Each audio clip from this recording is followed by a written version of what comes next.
Luton Town are back in the Championship, but they're not planning to stay here very long. To review all the games, we've got senior members of Luton Twitter to join us on Terrace Talk. This is where Hatters walk.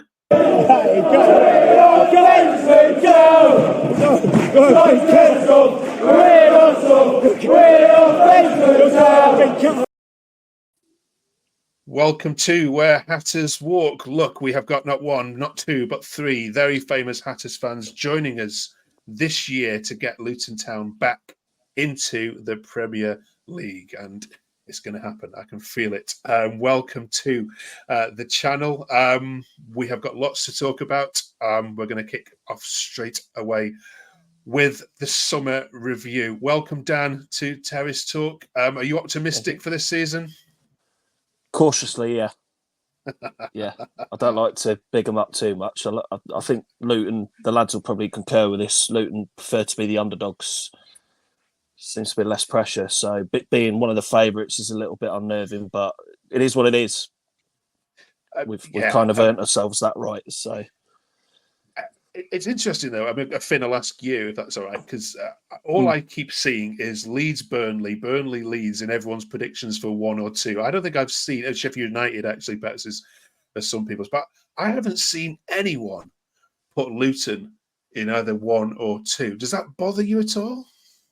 No, I think it will push us forward even further. I mean, it's brilliant that, pre-season's been a bit up and down. We can all agree that it's been tough in some parts, but I mean, losing 3-1 at the weekend to Celta Vigo, you have to look at it. Celta Vigo are a good Spanish side. They're a well-rounded team. They've got world-class players, and I mean, we're a bit struck for we're running a bit thin at the moment as well. It's there's a few talks going around, but yeah, we'll just see. We'll see what happens. But it'll be true Luton fashion. We'll have a not very good start to the season, and then come January, we'll pick up and start flying, probably. Mark, it might have something to do with the fact that, as far as I understand it, there's only been 2 signings, not 2 major signings so far. Obviously, the departure of Barkley's been documented, but apart from that, there hasn't been too many significant players leaving. So why aren't people looking at this Luton side saying, well, it's pretty much the same side that was in the Premier League, minus Barkley, plus a couple of decent additions? Why do you think people are writing this Luton side off? I think a lot of people are getting hung up on the lack of signings. The hangover from last year is not the relegation. I think it's the injuries that are taking quite a while to get back, and we're predominantly slow starters. I think it's just every season we always we don't hit the ground running, but yeah, I mean, I don't pay that much attention. I mean, the season we went up, we were just there for the playoffs, and yeah, I think you underestimate us at your peril, and we want to get Kenilworth Road a fortress again, where it's a horrible place to come for away teams, and yeah, I'm quietly confident. So I've heard cautiously confident. I'm quietly confident. Fair enough. We'll take that. Sam, the Watford fans on this channel, when you were relegated, were pleased, obviously, but more pleased that they felt that Rob Edwards would probably then leave or be snapped up and have done with his project. But actually, the reverse seems to have happened, and actually he's dug his feet even firmly into the club with a new 4-year deal. I mean, is that the best signing that's happened this summer for Luton? I think so, yeah. We all have a lot of faith in the manager, and he's done obviously superb since he first joined. I think many fans are confident in him, and even though we got relegated last season, he did as best the job he could, really, and he's got a lot of backing in the Luton fan base. Yeah. Dan, you must have felt when the Welsh job came up, though, that surely he might have been tempted by that. Yeah, I suppose there is always that temptation when your country comes in for you. But the Luton job's got to be bigger, right? Oh, yeah, absolutely. The reason I say that is nothing against the Welsh national team or anything. I just feel like there's more there's more to achieve in the Championship and the Premier League, and they're two of the biggest watched leagues in the world, and obviously it's a bigger pull than a Welsh job, I think. Okay. Yeah. Well, we will get into the signings, and next week we'll focus on defence and your goalkeeper. But Finn, just give us briefly your thoughts on how well pre-season has gone, not in terms of results, but in terms of performances. Does this look like a team that can challenge at least for the playoffs, in your view? If I'm going to be brutally honest, I think it's going to be a tough season for us because there are so many good sides in this Championship this season. So I don't know. There's been some shine out players.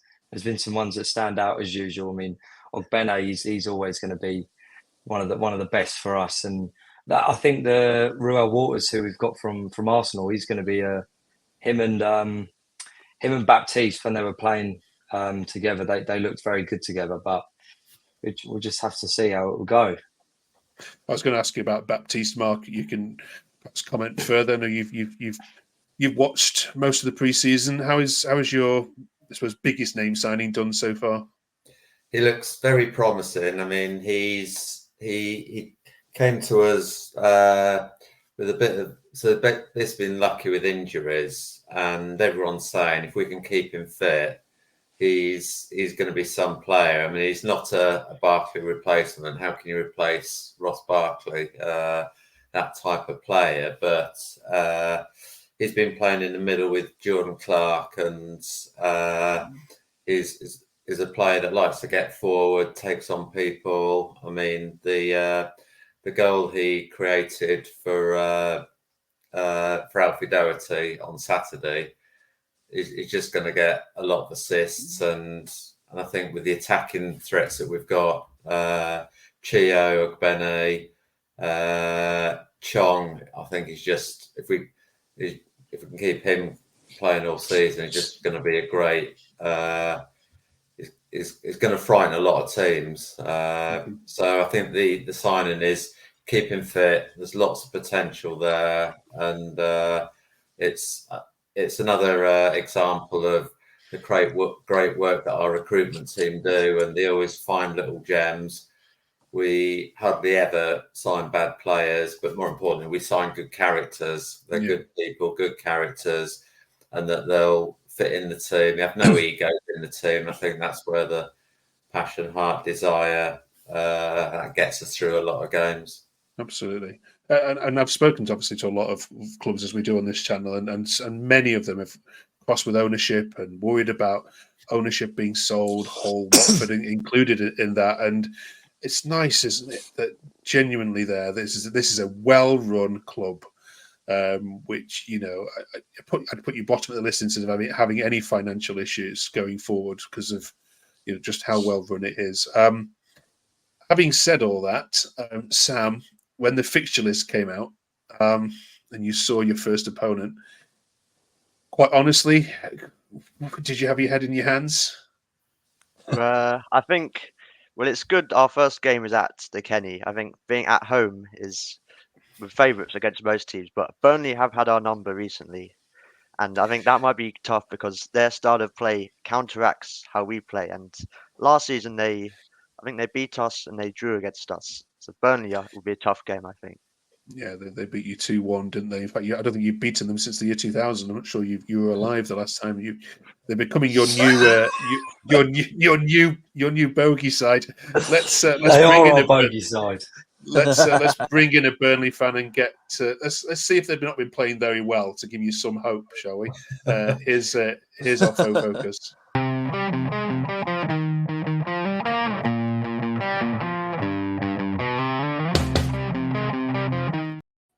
Welcome, Mike. Good evening to the Hatters View. Cheers for joining us. These Luton fans want to hear that Burnley are rubbish, and it's going to be a nice, easy Monday night 3 points for them next week. Yeah, I can't do that. I'm sorry. It's just not going to be. I was listening to quite a few comments. The thing with Luton, I've got a lot of love for Luton. I think they're an amazing community club, is what I call it. They're a club that wouldn't survive without the community, and the community that wouldn't survive without the club. The problem I think for this year is the style of the EFL, and I think personally, although they've got a fantastic team, the squad is a bit thin, and this is definitely a squad league. You have recruited smartly, some would say. Are you 100%, or give us your confidence levels that you will finish above Luton? 90%, 100%, almost. Let's write that down. No, write it down. You've got my Twitter handle. Write it down. Yeah. No, I think, to be honest, I think Burnley will do well this season. We're all expecting them to do well, purely because there's been hardly any change. We've lost Muric, fine, but we've brought in the Ipswich goalkeeper from last season, who's had a fantastic season. We're about to sign some ex-England under-21 called Etienne Green, supposedly. So that's the goalkeeping side. But every other position, we've got 2 or 3 quality signings or quality players to fill the squad depth. How have you looked in pre-season, Mike? Is it all gelling together for Scott? We don't know. We don't know. We've only seen one pre-season game because they've kept everything like it's some sort of MI5 meeting. we just can't seem to know anything. It's like tell us something. No, you can watch us train. Oh, thanks. Yeah, we love that. But no, we played a game against Cadets on Sunday, which ended up 1-1. There was a lot of good signs. A lot of people have been writing off Scott Parker as some sort of Gareth Southgate Wish.com merchant, but we didn't see a lot of these labels that was put on him that came to fruition. Everyone says he's like major defensive, sit back for 89 minutes and hope to get a goal. We didn't see that on Sunday. What we saw was a lot of tricky, fast-paced, one-touch passing. A lot of it went astray because the match sharpness weren't there, which is understandable. But the times that it did click, it looked frightening. Okay, Dan, how do you rate Burnley as a side? Do you see them as the major threat to your promotion push alongside Leeds, perhaps? I think they've got to be up there, haven't they? I remember under Company last year and the year before. The year they went up, they were frighteningly good, and they won it pretty comfortably. I think we'd all agree on that. And he didn't change from that in the Premier League, despite perhaps he probably should have. I'm sure you'll agree. But under Scott Parker, I think you've got someone he's been promoted twice already from this division. He knows the division, knows what it takes to get out of it. And I'd say, yeah, definitely they'll be thereabouts, definitely. 100%. Yeah, there'll be Blackburn fans saying now that was in COVID times, though, just to put that asterisk on. Yeah, but, the Championship was still running, wasn't it? So it still went at full pelt. So. All right, then. Well, you're going to treat us all next Monday night. I hope to... a nice 3-3 or 4-4 goal fest. I don't. My heart can't take it. I'll be happy with a 1-0. To be fair, just 1-0 early doors and then just sit back. Okay. Let's get some score. Let's get some score predictions for you. Then I'm going to ask you about kits and get your predictions for the season. Finn, you can take this one for the team this week. Score prediction: Luton Burnley Monday night on Sky. I'm going to go 2-1 Luton. Oh, nice one. We like positivity. Go on, Mike. I think it's going to be a repeat. It's going to be a repeat of last season. I think 2-1 Burnley. Okay. Okay. I'm not putting any bets on this one at all. I can't. It can go either way, though. That's the thing. This is the hardest. It's the hardest. I genuinely think it's the hardest of the 12 fixtures to call this weekend. Cheers, Mike. We will catch up with you, I'm sure, as the season goes across. Thanks for joining us on this channel, and for the rest of you, let's talk kits, shall we?